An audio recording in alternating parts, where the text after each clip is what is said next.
In today's lesson, we're heading back into the textbook and we're taking a look at Chapter 4, Lesson 1, which is on multiplying fractions and mixed numbers, and our goal is to use the strategy of canceling to help us multiply any different combination of fractions, mixed numbers, and whole numbers that we might find. Before we get started, it's going to be helpful for us to know if we're working with a whole number in combination with fractions, we need to change that whole number into a fraction. These steps will help us do that.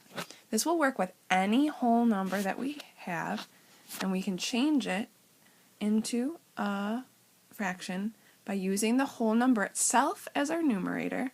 So if I have the number 6 and I want to make that into a fraction that's equal to it, I'm going to put 6 as my numerator and I'm going to put 1 as my denominator. Same thing works with 18. If I want to make 18 a fraction, I put 18 as my numerator, 1 as my denominator. So really simple task. Important though for us to know why this happens or how this works. So 6 over 1 and 18 over 1 are both improper fractions. Remembering back, if I wanted to change 6 over 1 into a mixed number, I would see how many times the denominator goes into the numerator. Well, 1 goes into 6 times, and there's no remainder. So I would have 6 and 0 ones technically, but I know that if I have 0 over any denominator, it's just going to be 0, so that's just going to equal 6. And the same thing happens with 18 or with any other number that I have. If I divide 1 into 18, it goes in 18 whole times. There's nothing left over, so I'm going to have just 18. So any number can be, whole number I should say, can be changed into a fraction simply by placing it over a denominator of 1.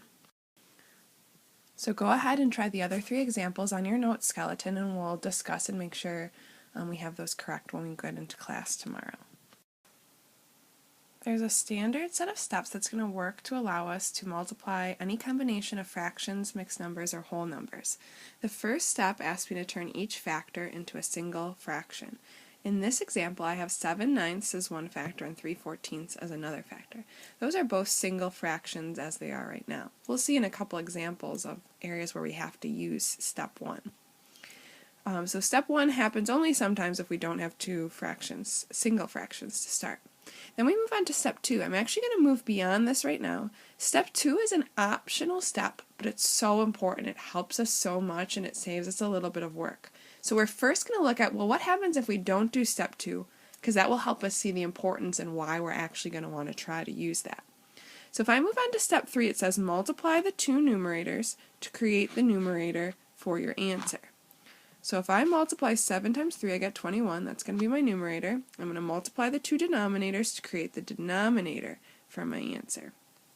And that's going to give me 126. Now step 5 says to simplify if possible. Well, when I look at these numbers, they don't really look all that close. Kind of makes me wonder if I even have to simplify. This is a good example of why we're going to use step 2, because it's going to help us so that we don't have such big numbers to work with. What I need to remember is those divisibility rules that we practiced in an earlier lesson. 21 and 126 do have a common factor. If I divide 21 by 3, I get 7. That's one of those basic facts that I do know. But if I look at 126 and that divisibility rule for 3, I know if I find the sum of the digits, 1 plus 2 is 3, plus 6 is 9. I know that 3 also goes into my denominator. So I can divide each of these by 3 to give me an equivalent fraction. My new numerator then is going to be 7, and my denominator is going to be 42. Well, 7 and 42 stand out to me right away because I know that 7 divides evenly into 42, so I can further reduce and find the fraction 1 over 6 is going to be the final answer I get when I multiply 7/9 and 3/14. So not too much work.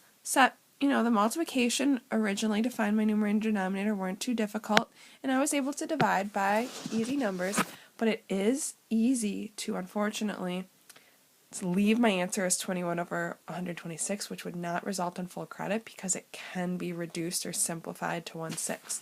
So let's see how step 2 helps save us in our simplification. What step 2 says is that we can cancel any common factors that we find in our products. We can only cancel if one of the factors we look at is a numerator and the other is the denominator. We can cancel either diagonally, either way, or horizontally, or vertically, I should say. I apologize. We can only cancel diagonally or vertically, never horizontally. If it's just across the top, I can't cancel anything out, but I can cancel diagonally or vertically. Well, what I notice right away is 7 and 14 are diagonal, so I can potentially cancel them, and I know that 7 and 14 are related. If I divide 7 into 14, I get 2. And if I divide 7 into 1, I get 1. Notice I'm doing the same cancellation that I did over here. I ended up dividing both the top of my fraction and the bottom by 7, but now I'm going to do that before I actually have to multiply, so my answer is never going to get as big as it was. I also notice that the other pair of diagonals, 3 and 9, also have a common factor. If I divide 3 by 3, I get 3. If I divide 9 by 3, I get 3. Again, that's the exact same simplification that I did up top here. Now that I've canceled everything, I can take a look. And I actually made a mistake as I'm looking at this. 3 goes into 3 only one time, so I'm going to get 1 as my numerator. Now as I'm looking at the numbers, there's nothing else, no other common factors that I can use. So I'm going to follow the rest of my steps. Step 3 says to multiply the two numerators. Well, 1 times 1 is simple enough to write. I get 1. Multiply the two denominators to create the denominator for our answer. So I'm going to do 3 times 2 and get 6. So really what I'm doing in step 2 is I'm doing the exact same simplification I'm doing at the end a little bit earlier, and it helps me work with smaller numbers. Notice in this problem, the first thing I notice is I do not have two single fractions. I have a whole number and a fraction. So here's where step 1 comes into play. I need to change 4 into a fraction. Well, we practiced that on the first page, and I remember that I can put any whole number as my numerator, put 1 as my denominator, and then I can write it as an equivalent fraction. So now I'm multiplying 4 over 1 times 2 over 3. What I need to look at is I'm going to take a look at step 2 if there's anything I can cancel. Well, I notice right away that 4 and 2 have a common factor of 2. However, what I have to remember is that I can cancel diagonally or vertically, but never horizontally. 2 and 4 are horizontal numbers. They're found straight across from each other. I can't cancel there. If I look at diagonals, 4 and 3 can't cancel. There's no common factor. 2 and 1 can't cancel. I could only divide by 1, and that's not going to help me get anywhere. 2 and 3 can't cancel, 4 and 1, same thing. So it looks like I'm left here. Step 2 is not really going to help me out in this particular problem. So I'm simply going to move on to step 3. I'm going to multiply my two numerators to get 8, denominators to get 3. What I notice is I have an improper fraction as an answer. So I'm going to have to simplify by turning it into a mixed number. Well, I know that 3 goes into 8 2 times, so 2 is going to be my whole number. I know my denominator never changes, so I'm still going to have thirds. 3 times 2 is 6, so the difference between 6 and 8 is 2, so I'm going to have 2 and 2/3 as my final answer. Notice this one, on this particular example, I couldn't do step 2, but I didn't really have any canceling I could do. So that's going to be what happens. I'm only going to be able to do step 2 if I'm going to have to cancel at the end. On our next example, I notice that I don't have any single fractions to start. I do have two fractions present, 1/7 and 8/7, but neither is a single fraction on its own. They're both part of a mixed number. So to start off, I'm going to have to turn them into a single fraction. Well, the only way to do that is going to be to turn them into improper fractions. So I'm going to use that to help me solve my problem. So I'm going to do 7 times 5 is 35, plus 1 is 36. So I have 36 over 7 times, well, I'm going to do 5 times 9 is 45, plus 8 is going to give me 53, and 9. Again, when I look at these, I notice I have some really big numbers. So I'm hoping that step 2 will help me cancel some common factors. What I notice is that diagonally here, 36 and 9, I have numbers that are related. 9 goes into 36, and I know that I can cancel diagonally, that's acceptable, so I'm going to go ahead and cancel there. I'm going to divide 9 into 9 and get 1. I'm going to divide 36 into 9 and get 4. Now taking a look at my numbers, 4 and 7, there's no common factor there. 7 and 53. Nope, I know 7 goes into 56, but that's not quite, so it looks like I'm going to have to stop there. That simplification did help me a little bit, but I'll still have to see what happens as I continue on. So now I'm going to multiply 53 times 4.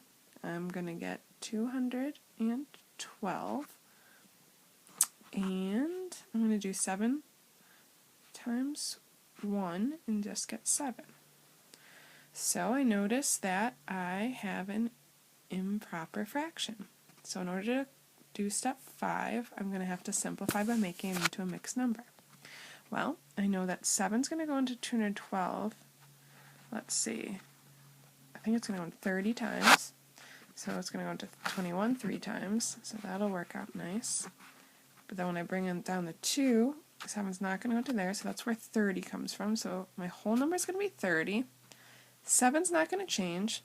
My difference is going to be 2. I can use my remainder to help me identify what my difference is. Otherwise, I could have gone back and noticed that 7 times 30 is 210, and then 212 minus 210 would give me 2. So my final answer is going to be 30 and 2 7s. Again, while I couldn't cancel very much stuff, notice if I had to have done 36 times 53, that would have been a big number. I wouldn't have been able to do that in my head. I've had to do some extra work on the side. So using step 2 really helped me save some work while multiplying fractions. In the last example that we're going to do together, I'm going to see the importance of the little word of.